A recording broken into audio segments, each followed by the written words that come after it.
Pemirsa, lemah dan lesu adalah situasi ekonomi dan daya beli masyarakat Indonesia saat ini.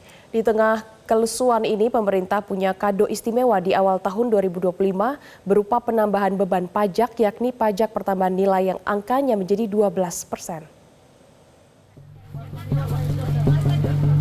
Belanja baju ke pasar Tanah Abang bisa jadi tidak akan seramai ini lagi. Ekonomi sulit sedang mendera para pedagang sebab konsumennya juga tidak sanggup membeli.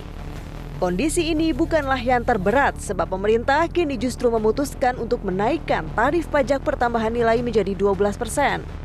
Menjunjung prinsip adil, gotong royong, dan mensejahterakan masyarakat. Dan sekali lagi disampaikan bahwa paket ini dirancang untuk melindungi masyarakat, mendukung pelaku usaha, utamanya UMKM dan padat karya, menjaga stabilitas harga serta pasokan bahan pokok, dan ujungnya seluruhnya untuk kesejahteraan masyarakat. Daya beli masyarakat jadinya berpotensi semakin menurun. Ekonomi si kaya dan si miskin bisa semakin timpang. Ya memang tidak dapat dimungkiri akan berpotensi mempengaruhi daya beli masyarakat ya. Sementara itu juga dari sisi supply secara bertahap dampak kebijakan tersebut juga akan turut mempengaruhi komponen biaya produksi guna menjaga produk dan layanan pelaku bisnis agar tetap memiliki daya tarik bagi pembeli. Kondisi penyesuaian tersebut akan berpotensi menciptakan kontraksi pada aktivitas ekonomi secara temporer ya ini. Sehingga kondisi dimaksud dinilai belum serta-merta dapat berimplikasi langsung terhadap kemampuan bayar debitur. Lalu siapa saja yang terdampak dengan kenaikan PPN menjadi 12% ini? Yang pertama tentu saja kelompok miskin. Untuk kelompok miskin pengeluaran akan naik 1,2 juta rupiah per tahun.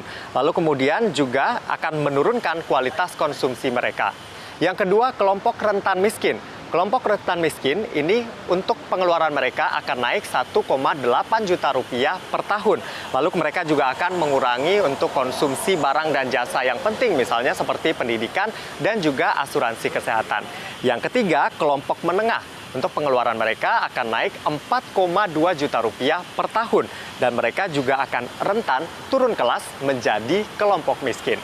Selain tiga kelompok yang saya sebutkan tadi, kenaikan PPN menjadi 12% juga akan mempengaruhi generasi muda yang baru meniti karir, baru hidup mandiri atau generasi Z atau Gen Z. Dan Gen Z ini pemirsa akan merogoh kocek lebih dalam 1,7 juta rupiah per tahun untuk kebutuhan mereka. Sebut saja misalnya untuk kuota internet, pesan antar makanan, ngopi, lalu kemudian Netflix, tiket bioskop, BBM, bahkan untuk skincare dan juga untuk biaya fashion mereka. Kita juga belajar dari Jerman, Ceko, Irlandia, banyak negara yang dalam kondisi ekonominya sedang melemah.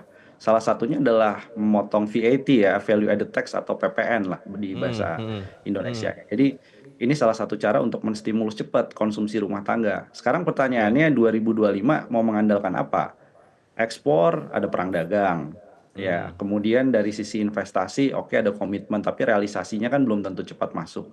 Sehingga konsumsi domestik ini yang akan diandalkan. Nah, jadi ini jangan diganggu, justru harus diturunkan. Makanya kita rekomendasikan kalau berani pemerintah turunkan PPN-nya justru 8%. Tim Liputan Metro TV. Jelajahi cara baru mendapatkan informasi. Download Metro TV Extend sekarang.